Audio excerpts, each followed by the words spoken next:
Welcome back. Today we are joined by Professor Richard Sakwa, professor at the University of Kent, and I would add the greatest scholar we have on Russian politics here in Europe. So the purpose, of course, today is to discuss his book, The Lost Peace, but also the consequence of this, which would be Russia's pivot to the east. So welcome back to the program. It's my pleasure to be back. So I thought that a good place to start regarding your book, The Lost Peace, would be in 1989 when the Cold War was declared to be over.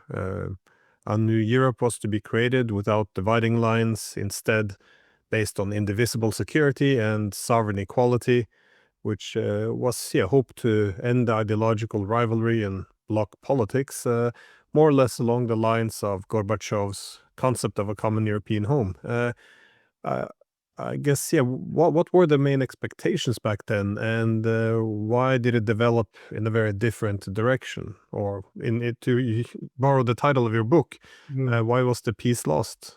Yeah. Thanks. I actually do argue that there was a peace to be lost, a potential peace. And what sort of peace? Well, the real argument would be we should begin not so much in 1989, but in 1945. And actually, as we talk now, we are celebrating the 80th anniversary of the establishment of the United Nations. And of course, at the end of the Second World War, the most devastating war in human history, those aspirations which went towards establishing the United Nations and the adoption of the Charter and all the other protocols, institutions, and so on that came later, was an attempt precisely to establish a positive peace order, not just the absence of war, but for humanity to avoid the scourge of war, as the Charter says. So in 1945, the great powers, and indeed other powers, China, India was a founder member, even though it wasn't independent in 1945, and so on, came together. But to understand, the deep aspect of your question, let me just suggest that what was going on in 1945 was and why the Charter International System, as I call it, has lasted 80 years. Though some people would say it's barely hanging on now. We can maybe talk about United Nations in a minute, but where it is after 80 years. But nevertheless, in 1945, two things came together to establish this Charter International System. The first was the idea that that the great powers would have a special place. The League of Nations failed because it didn't have this equivalent to a Security Council. So we had, the way I nowadays describe it is that two forms of comity. It's a great word which I nowadays use, COMITY, comity, came together. Comity is defined as when nations come together for common purpose. So in 1945, two forms of comity. The first one was Great Power Comity, which the Russians and the Soviets before then used to call the Yalta-Potsdam system, though it wasn't really a Yalta-Potsdam system, but it certainly meant that the United Nations incorporated the great power and the great powers. And that was one of the conditions why the United States joined and why the Senate, which of course didn't ratify the League of Nations Treaty in 1919, did in 1945. So, Great Power Comity, now in the Security Council, the 5 permanent members. The second type of comity is Federative Comity. Today, 193 equal sovereign states in the United Nations General Assembly. As we talk, it's meeting for its 80th session to celebrate the 80th anniversary. Federative, or if you like, how can I put it, Democratic Comity, which is that all states have equal sovereignty and such like. So this is a charter system, and it survived because of this combination of the aspirations of equality of all nation states and the great power politics. Well, coming back to 1989, when Gorbachev, Mikhail Sergeyevich, put an end to the Cold War with the Soviet Union in the lead, he did not.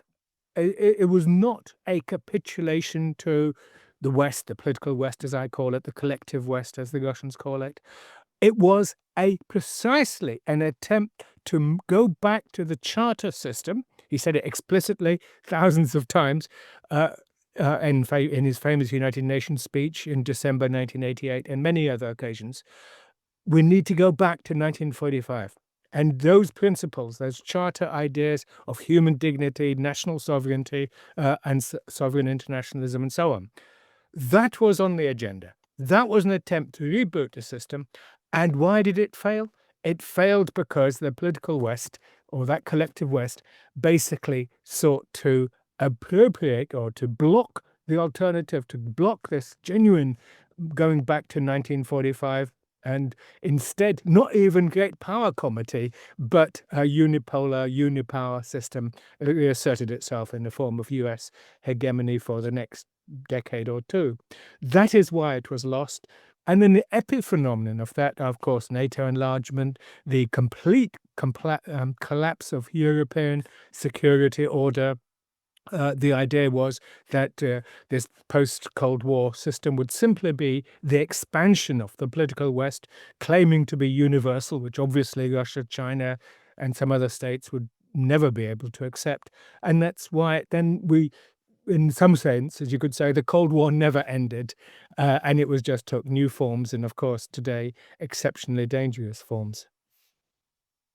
So the Cold War, well, from the Second World War, you would see that the West more or less lived in a dual system then, because we did have the, I guess, the transatlantic system of the political West, but at the same time, the, I guess, institutions it framed around the United Nations. So on one hand, we have the bloc system of political West, and on the other, there is this more inclusive international system, which international law is anchored in. But is this how you see the main competition then being between the West and the Russians after the Cold War? That is, which world to embrace, either the UN system of inclusive sovereign equals, or just an expanded West where the West would have this, I guess, privileges. Exactly. The way I see it is that we live, and since 1945, we have, if you were, let's not even say the top level, but in domains of international affairs, we have the international system, the Charter, which is the only source, by the way, as you say, of international law, genuine international humanitarian law, and indeed of the only legitimate authority for more than universal sanctions and so on. But within this international system, we had and have visions of global world orders contending. We had the Soviet bloc, as you say, the Soviet-led, Russian-led Soviet bloc. And on the other side, we had this collective West, the Atlantic power system, the political West. Yet, after 1989, one bloc, the Warsaw Pact, dissolved, but at that moment, this political West radicalized. It claimed to be universal, and this political West was generated and always had, by the way, a different vision, a model of how international politics works, which was antagonistic to how the charter system it should work. At the foundation of the charter system is the principle of sovereign internationalism. And that's why people like John Eichenberg and others, great defenders of the so-called liberal international order, are mistaken in saying that today we're going back to Westphalia of just, these sovereign states like billiard balls bashing against each other, because sovereign internationalism is Westphalia plus. Sovereignty plus internationalism in many forms, but above all, and the United Nations. Whereas the ideology of this Atlantic system of the political West was, and always was, and is, liberal globalism. John Mearsheimer calls it liberal hegemony after 1989, but liberal globalism. In other words, that there were things above and higher than national sovereignty. And that's why the United States, during the first Cold War, intervened 55 times with various types of coups or interventions, even when democratically powers, for example, Chile in 1973. So, but as liberal globalism then, of course, radicalized after 1989 in the absence of this competing world order, which, then it became, so-called rules-based order, liberal hegemony, and so on, which, of course, is now being challenged by the more and more delineated new model of world order, alternative one, which is the Russo-Chinese alignment, or BRICS, or Shanghai Cooperation Organization, a whole stack, which in general terms we could call, well, let's call it, I don't know what to call it, the political East. But it's important to stress that this political East, just like Gorbachev, is not anti-Western. It is, or even anti-blue, it is post-Western. It is appealing not to, be the anti of something or other. It is the counter of the logic of liberal globalism, and it's defending sovereign internationalism, and therefore it is appealing again to the Charter principles. And that's what makes this, where we live today, unless we enter into full-scale war, so interesting, is that we now have a global force led by, with all of their flaws, Russia and China and India and Brazil and so many other countries. Indonesia joined the BRICS organization this year. In other words, to defend precisely Charter principles. And that's the key thing. Whenever I speak to some American officials who had a role in constructing the post-Cold War security architecture in Europe, they always make the point, much like John Mersheimer, that the principal thought was that this was going to be a force for good. Again, that the good intentions were essentially genuine. The idea that they could recreate the world in their image of one organized around U.S. hegemony and liberal democratic values was supposed to be something not aimed against someone. It was supposed to be a force for good, something and everyone would benefit in. Of course, one can argue that this married into the whole neocon project of peace through dominance. But irrespective of that, it seems that often the negative Russian reaction to this is framed in terms of the values. So if we then pursue this international system based on liberal hegemony, the argument is that the Russians were fearful of democracy. They didn't like to see democracy because, they're inherently authoritarian. Along those kind of lines, often intended to demonize the Russians. But while the Russians always focused on the hegemonic aspect, that they didn't care for the sovereign inequality, the idea that all decisions were simply going to be made in Washington and the rest of the world had to adjust. But when do you think, in this timeline between 89 and the present time, when was it that we effectively began losing the peace? Or do you see it as many different steps? Or how, again, from the great optimism from the 90s when we thought this would be a force for good, how did we end up in this situation where we're now more or less calling for striking Moscow with missiles? It's obviously the peace has been lost, but do you have any, not bookmarks, but points in history where we obviously made some key mistakes? Well, I mean, I suppose, to be absolutely accurate, we never did get the peace that we wanted. So when we say it was a lost peace, we never really had it. But the peace that the peace that was lost was the positive peace, as opposed to the negative peace of Cold War. But yes, there is a very clear timeline.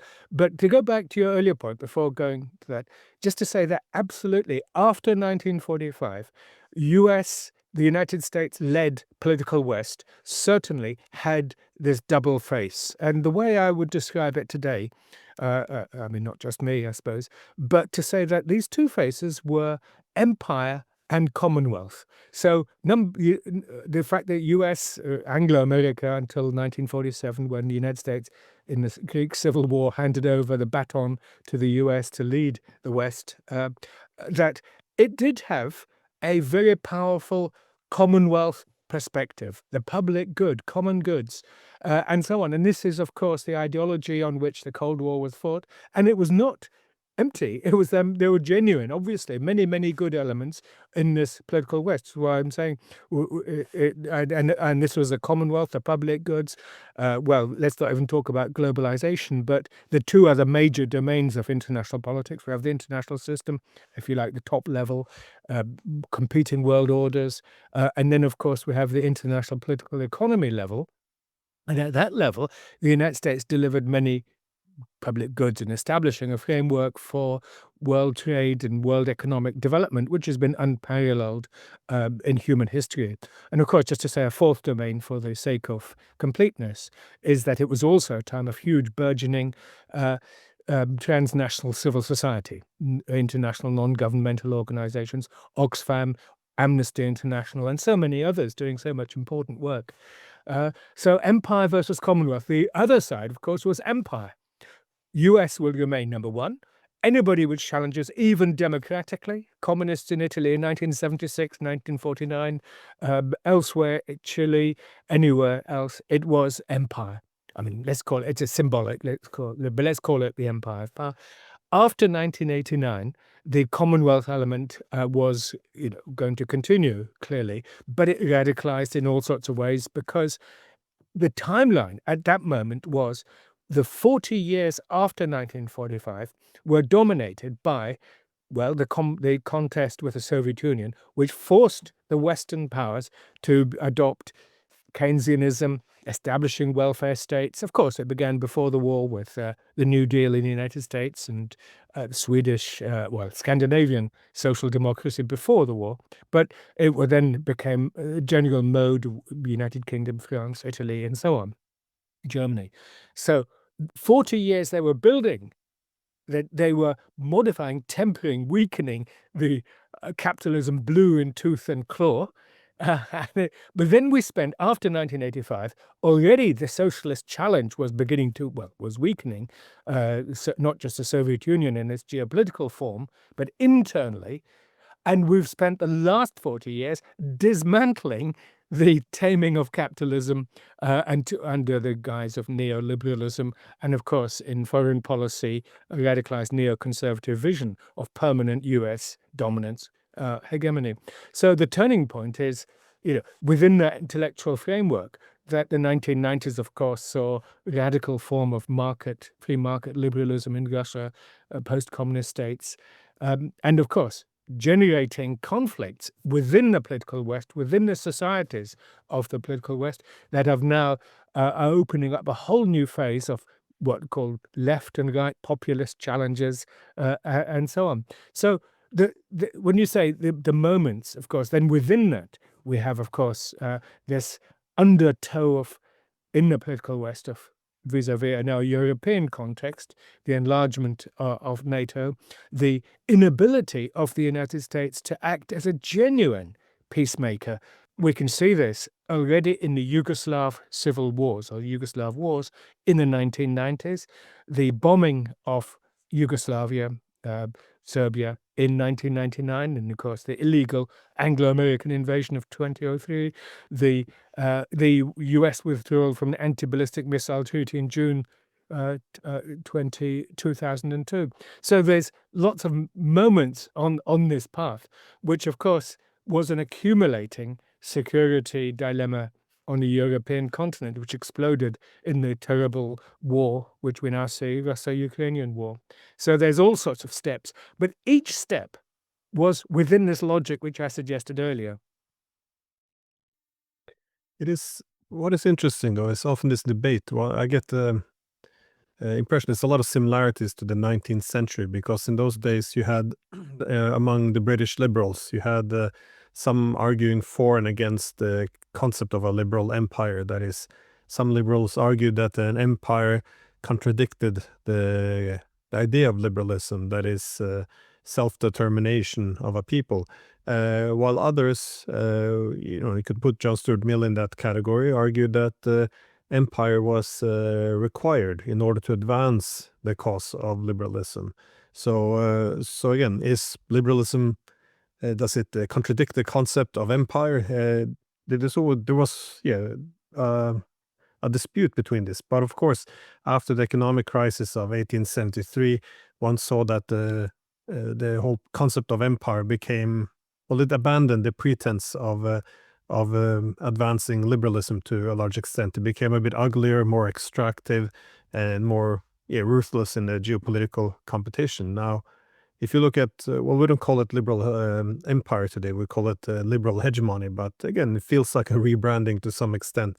But the same discussions more or less is built into this. That is it the people supporting it arguing essentially then for the value then of interfering in domestic affairs of other countries to promote democracy, humanitarian interventionism, expanding these exclusive blocks, that this is all in support of liberal democracy. Again, this is the logic behind expanding the EU and NATO as opposed to having some inclusive security architecture focused on mitigating security competition. But do you see some of this falling apart a bit like in the late 19th century as well, the pretense of serving some higher goals? Because when you see the political West today, it doesn't have the same, at least altruistic intent as it had in the 1990s. At least then you saw some genuine belief in it. But as we now boycott diplomacy, engage in genocide, in at least complicit to some extent in the genocide in Gaza, it doesn't feel like the ideological arguments behind it is as profound as it was back then. Indeed, we seem to be legitimizing a lot of our actions more and more by more traditional bloc politics as opposed to being about the advancement of liberal democracy. Yeah. For ending the final point, is that double standards are built into a system which has these two logical operative systems of empire and Commonwealth, the public good. And you can never, therefore, the emperor is always going to defend itself. And when it's, going cruising along nicely, unchallenged, it can show its benign face. But as soon as a challenge emerges, you have the tougher face. And double standards, of course, you're friendly or selective, imposing. You're soft to your friends and harsh to your enemies, using precisely the normative values. Or in the 19th century, they would call it the values of civilization, and the civilization standards were going to work. So double standards isn't an accident. It's absolutely inherent to what's going on. But you're absolutely right. This liberal imperialism of the 19th century took the form, in my view, the way my terminology, after 1945, of liberal globalism. Precisely those same arguments. And if I could step back for 1 second, and just to say that, which makes it interesting, is that we are dealing with, which makes our analysis a little bit more complicated, is that we're dealing with three types of West, if you like, three Wests. There's this beast, which I call the political West after 1945, the Atlantic power system, US-led, two faces, the imperial and the Commonwealth, and it has these genuine public goods. Absolutely, I defend the better West in that, of course, the human rights, the freedoms, the classical standards of high modernity, and so on. How this political West. Then you have the second West. This is what precisely what you've just referred to, the civilizational West.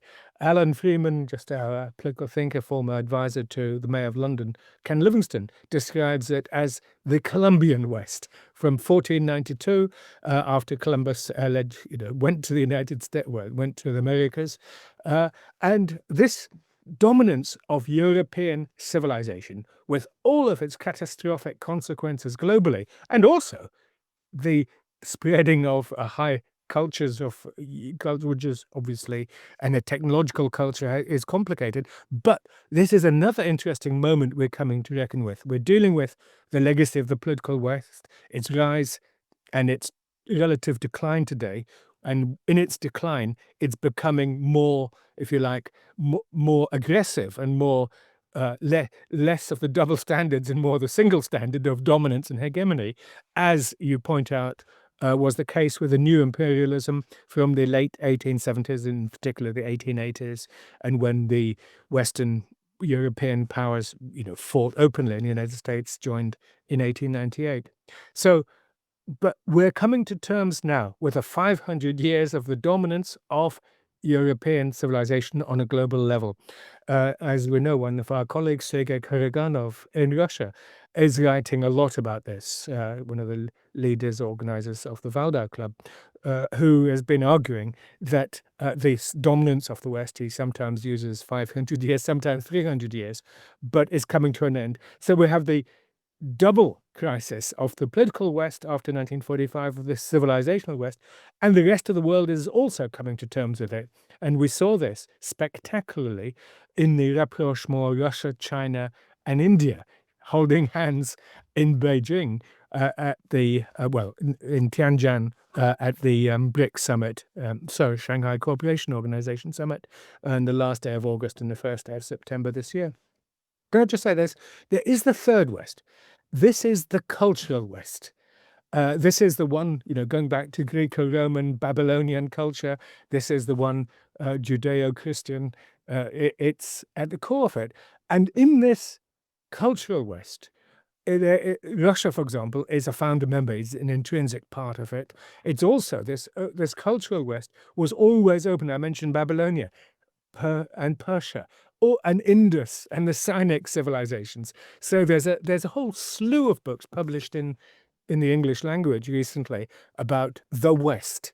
And that's interesting because this is precisely, they're saying, well, what is this beast, this West, which we're talking about, and clearly the slew of books now are an attempt to come to terms with this, 2,500 year, 3,000 year history. When I mentioned this, they're Chinese. Well, they say it's still relatively new then, because they have a 5,000 year history of cultural, some sort of formation.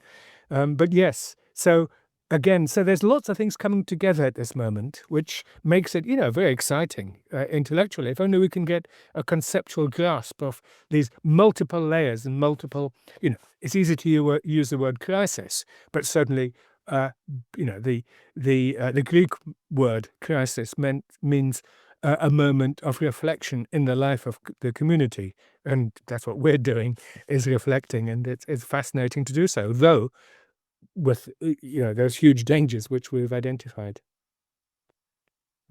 I like yeah, that's a nicer way of looking at crisis, a more helpful one as well.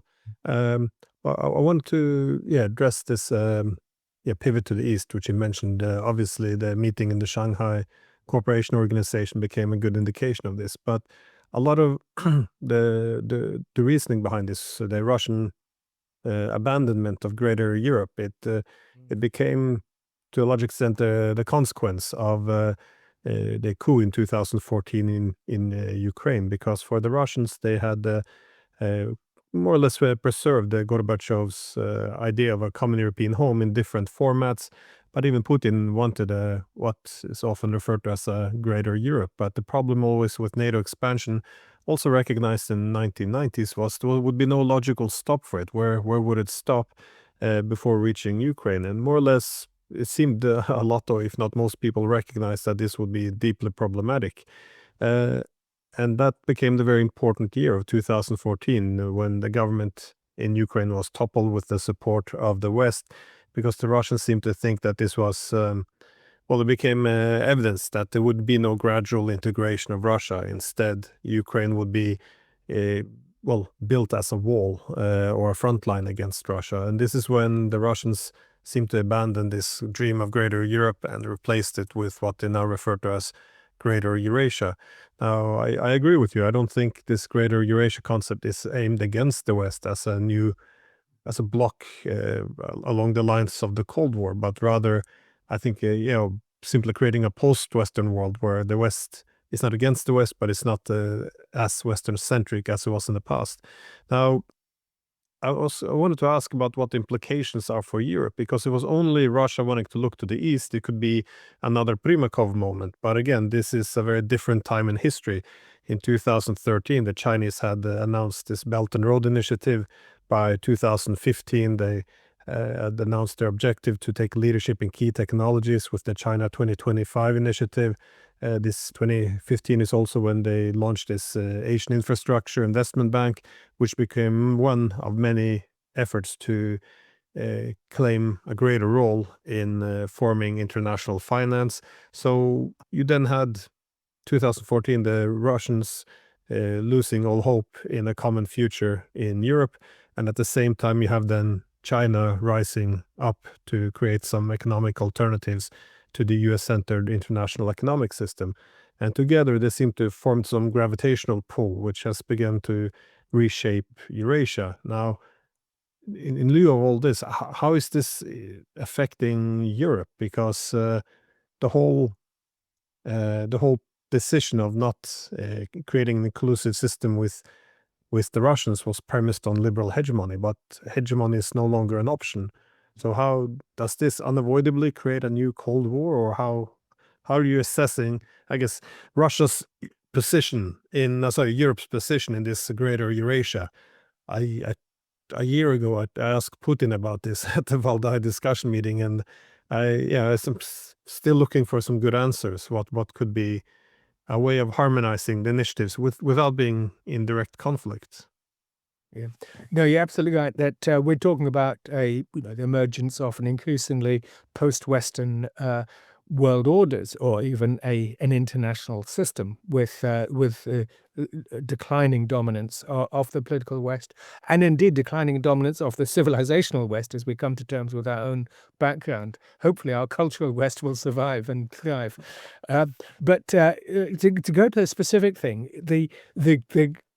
it is hubris. Jonathan Haslam's got an excellent book called Hubris on the background to the Russo-Ukrainian War. And it really was. It was just one step after another. You asked earlier about the staging posts. Well, we could go through it and we could add to that list a whole stack of things, including the attempts to build an anti-ballistic missile system in Eastern Europe, with there's now 2 items in Poland and Romania, and just on and on and on, the intervention in Libya.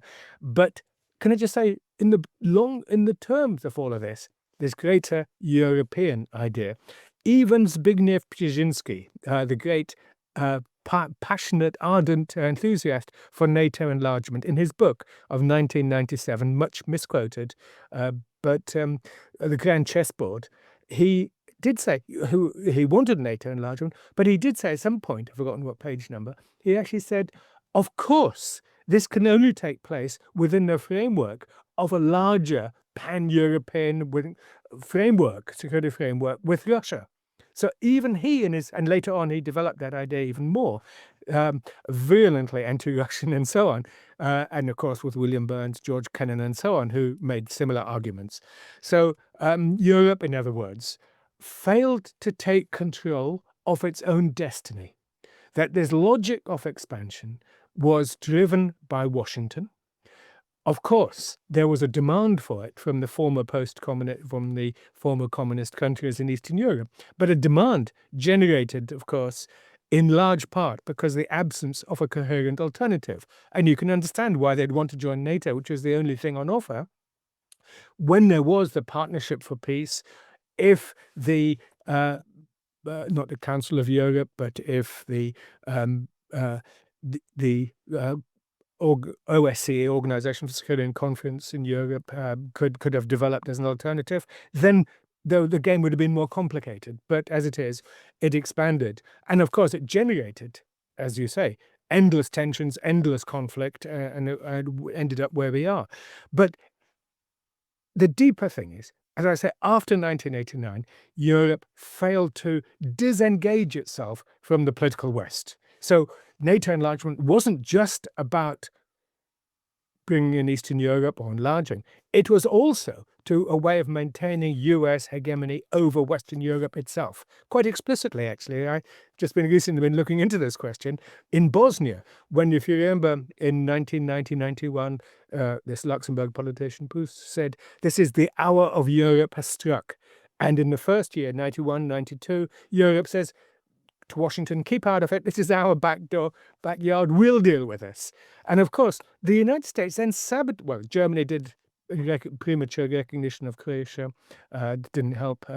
But the Europeans ultimately were unable to deal with it. US deliberately then comes in, blocks what was earlier versions of the Badinter and earlier plan of Vanso and in Bosnia. Anyway, we could go into all this detail, but bottom line was that after 1989, it wasn't just, we keep talking about NATO enlargement, it was the mere fact of NATO remaining was a way of ensuring that the United States, the European states, remain subaltern or vassal states, as some people call it, and so on. And the result is today that this overextension hitting the rock of Ukraine war over there, on which the European project will founder, because quite clearly they've met more or less a solid object, which is Russian resistance to this expansion, and of course this out of this collision, catastrophic, which we're seeing now. Of course, the escalation of incidents, so-called Russian infringements, drone in Poland, flights in the Baltic, in Romania, etc. So the political West, the mere fact that it continued after 1989, meant that Europe couldn't take control of its own destiny. Emmanuel Macron, when he first came into power as president of France in 2017 and soon afterwards, made some splendid speeches precisely on this issue. It was called strategic autonomy and all the rest. It failed. So what do we have today? We have, as a result of the Russo-Ukrainian war, we have the NATOization of the European Union. So as I say, it wasn't just about expansion. It was about deepening NATO within the very heart of the European political project, which means it is no longer a peace project, insofar as it ever was, the European Union. It has become a war project, as we've seen now. Catastrophic outcomes, and of course, with huge economic difficulties. The energy costs are 3 times higher than they were before the war, because cheap Russian gas is no longer available. And it's worse. I mean, the Commission under Ursula von der Leyen is on a suicidal path to destroy the European economies because of the intensity of the virulence of their Russophobia. It's become a pathology, as we know, with Kaja Kallas as the Foreign Affairs Commissioner, Kublias in the military, Friedrich Merz in Germany, who is, again, something quite astonishing. So Europe is on a path of self-destruction. Meanwhile, as you say, the rest of the world is looking on and looking, as the global north fragments and even the political west is declining because it had those two aspects, the Commonwealth and the empire, and is now simply becoming empire. As you say, late 19th century, where it sheds its illusions. Elsewhere I describe it as the curtain is drawn, because the power system behind all these nice words was, behind a veil, and now that veil has gone. And we can see that Trumpian America, Starmerite Britain, Merzian Germany, Macronist France, these are just virulently militarizing states, which do not even, apart from Trump, they do not even consider the concept of peace, negotiation, and diplomacy to end this dreadful war on our continent. Anyway, in all of that, we have indeed the emergence of an alternative, greater Europe. But as you say, what is this greater Eurasian project? Where does it begin? Where does it end? What political forms will it take? What institutional forms will it take? It's a work in progress, people would say. And that's why I said, do we call it the Northern Eurasian element, because that's obviously the Northern Eurasian states, China, Russia. Do we call it the Global East, of course, allied with the Global South, which many countries there are balancing, bandwagoning, and all that classical debates about that. So, but in some ways, we're back to great power conflict. And so we're back to a late 19th century moment. And we know how that ended in the First World War.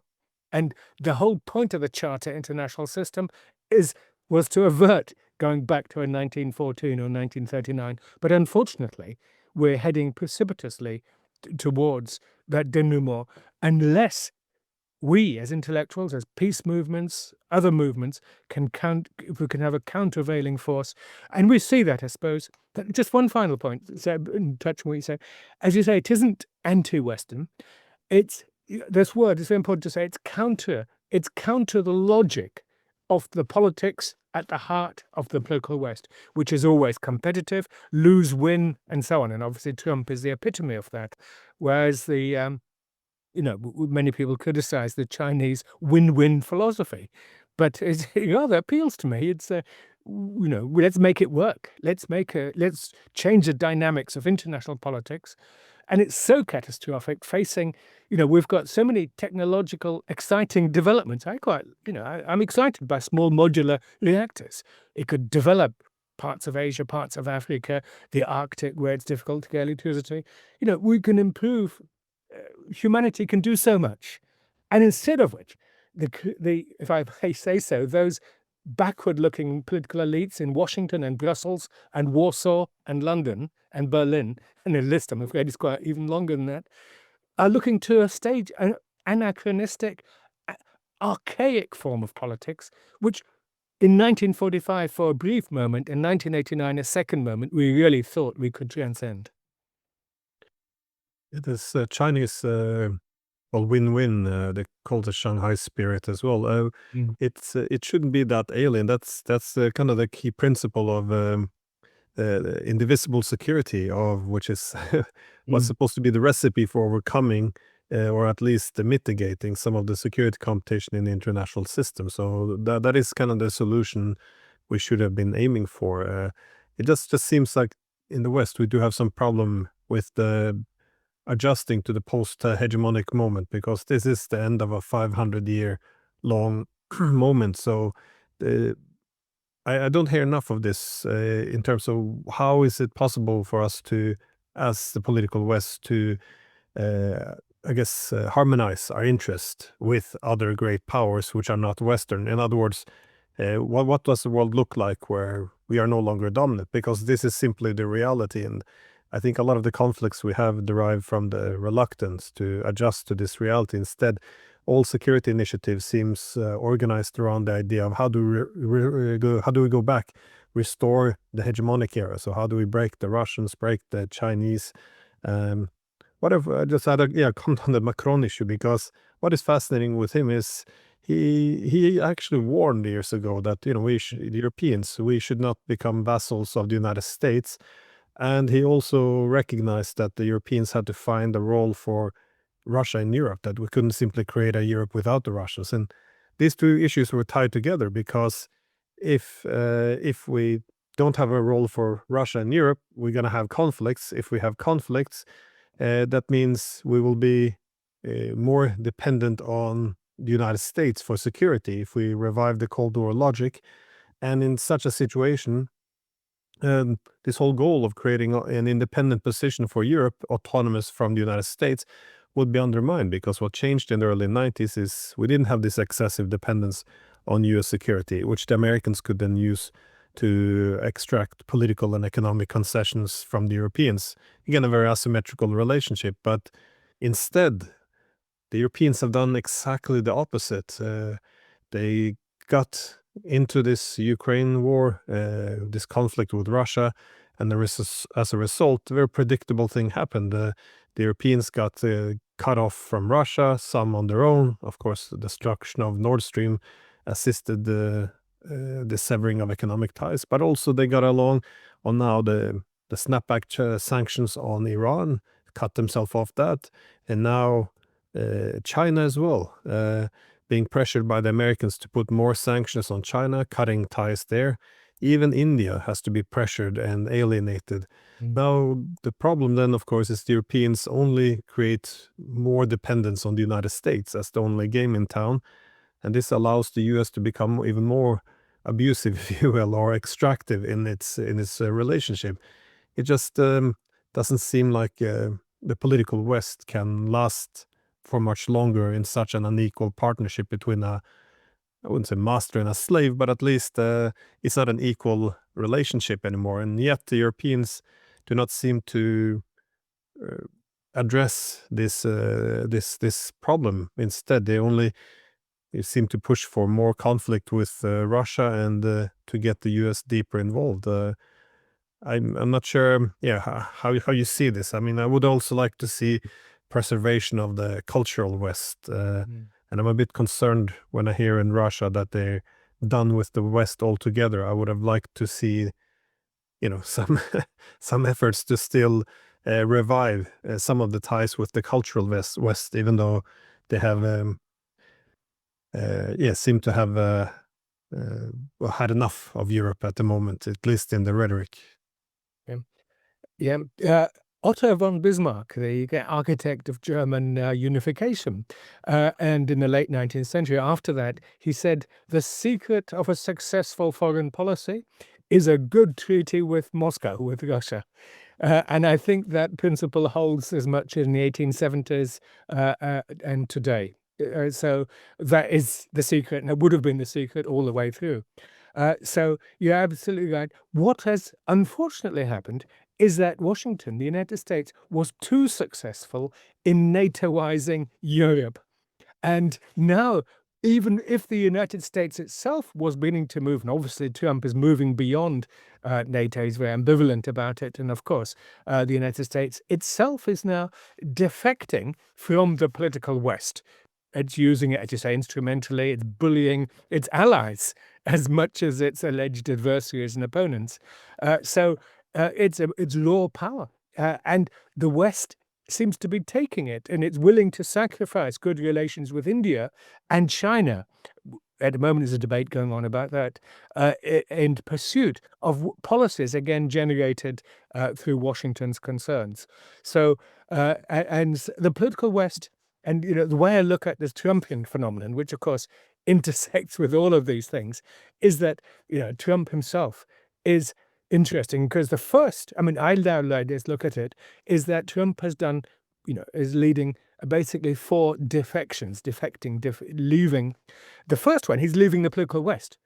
It's MAGA, it's all about this. America first, make America great again. We don't need these Western European allies. They've been a burden to us, and so on and so forth.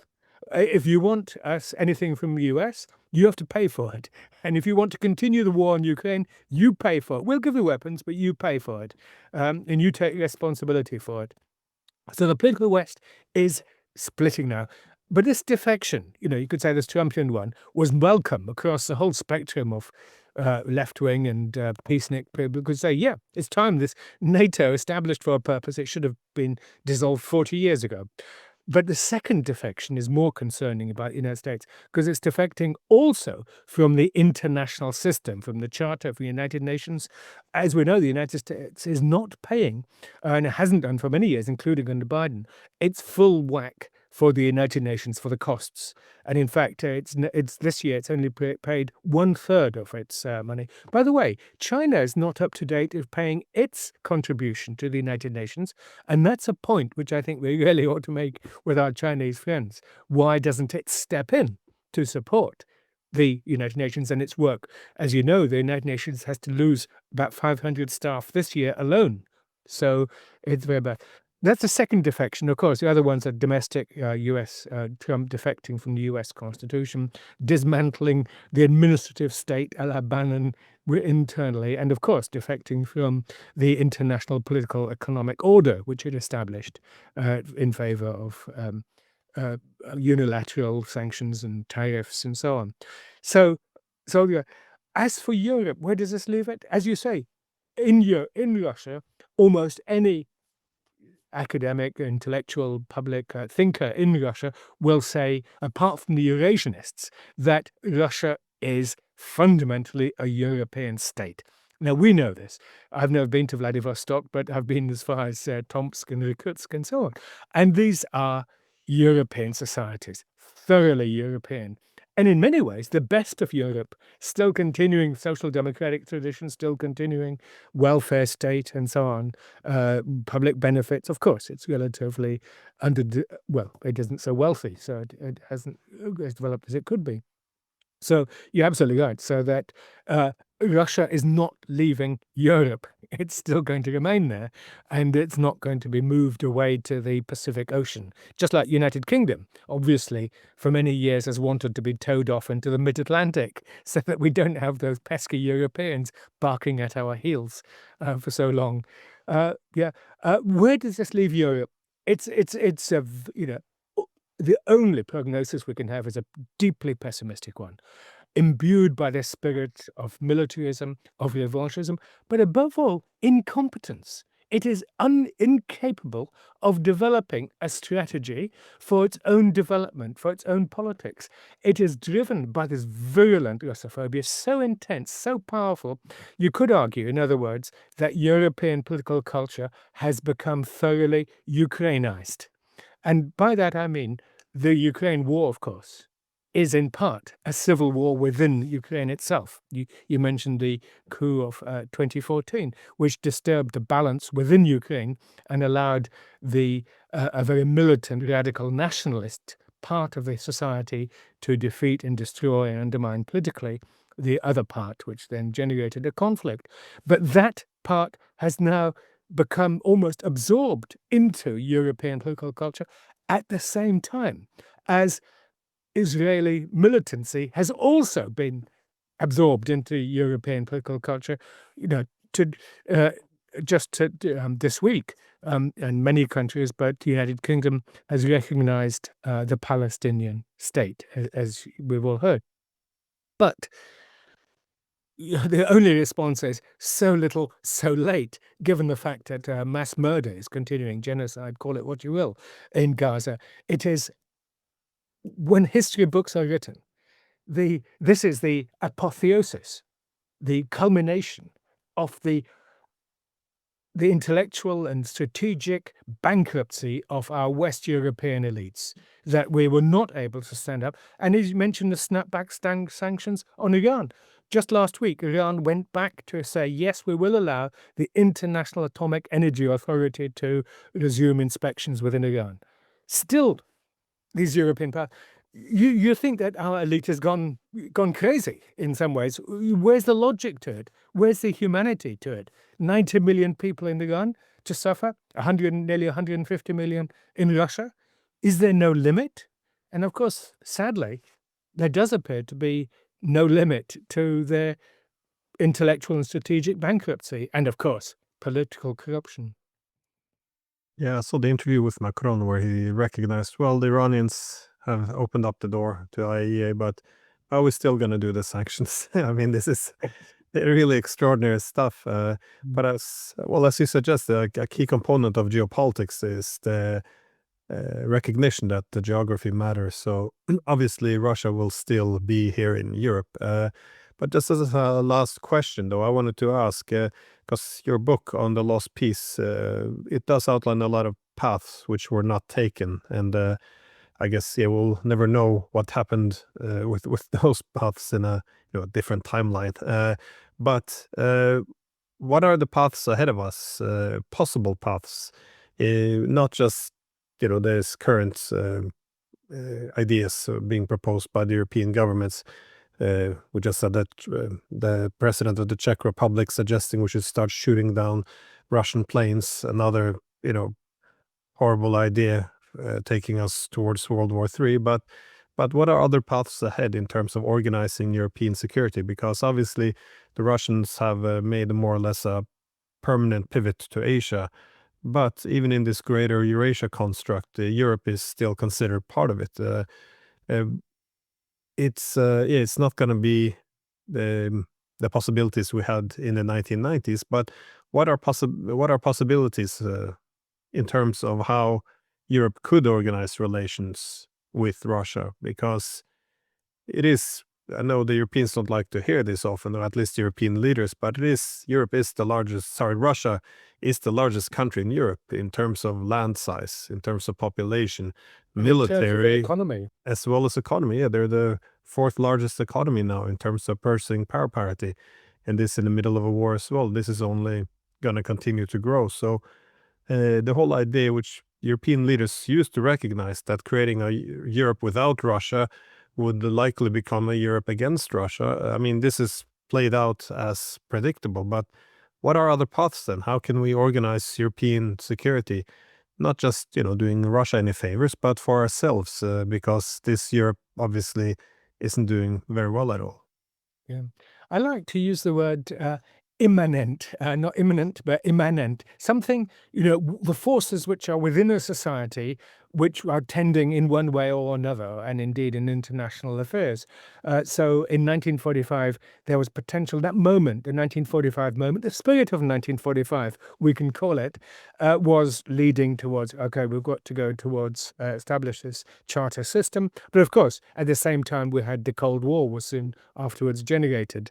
And then, of course, in 1989, that within Russia and indeed with the peace movements in the West, there was a particular push in a certain direction. Today, what are the forces? What are the deep bubbling forces underneath society which would lead to be able to answer your question in this particular moment? And unfortunately, within the political West, or this West which we talk about, it's all deeply negative. There's, we would then say, where's the peace movements? Where are those arguing? There are peace movements. There's plenty. I've been talking to many of these marvelous people, and there is a countervailing forces and brave individuals. In the United States, we have the Quincy Institute for Responsible Statecraft, which, and many, many others, which are doing good work. In the United Kingdom, unfortunately, there's almost a complete intellectual and institutional bankruptcy in terms of thinking alternative ways. Unfortunately, people would argue it takes a war for the international system, for that moment to change and the imminent forces to emerge out. And of course, in the nuclear age, that war, of course, will be effectively terminal for humanity. Insects may well survive and the cockroaches will thrive, but the countervailing force today is not from within the West, but it is from outside the West, the post-Western, the counter forces, not anti, but the counter forces to the logic of conflict, with all of their contradictions. Russia, China, India, of course, also have work to do internally to make themselves more in conformity with charter ideals. Okay, you feed the people first, and we then move on. Good. That's a reasonable way of doing things. In short, today, deeply negative for our Western societies. Deeply negative. In the United Kingdom, as you know, we have a deeply unpopular government. In France, Macron's got 17%, Labour Party 20%. I mean, it's just incredible how the political elite, the attempt to establish an alternative headed by Corbyn and Zara Sultana in the United Kingdom, called Your Party, has very quickly split. I don't know whether it'll recover. And the ideas and the excitement is on the right. We saw that in the United States with Charlie Kirk. We see that in France with Rassemblement National. And that, of course, may stabilize the situation, but it doesn't provide solutions.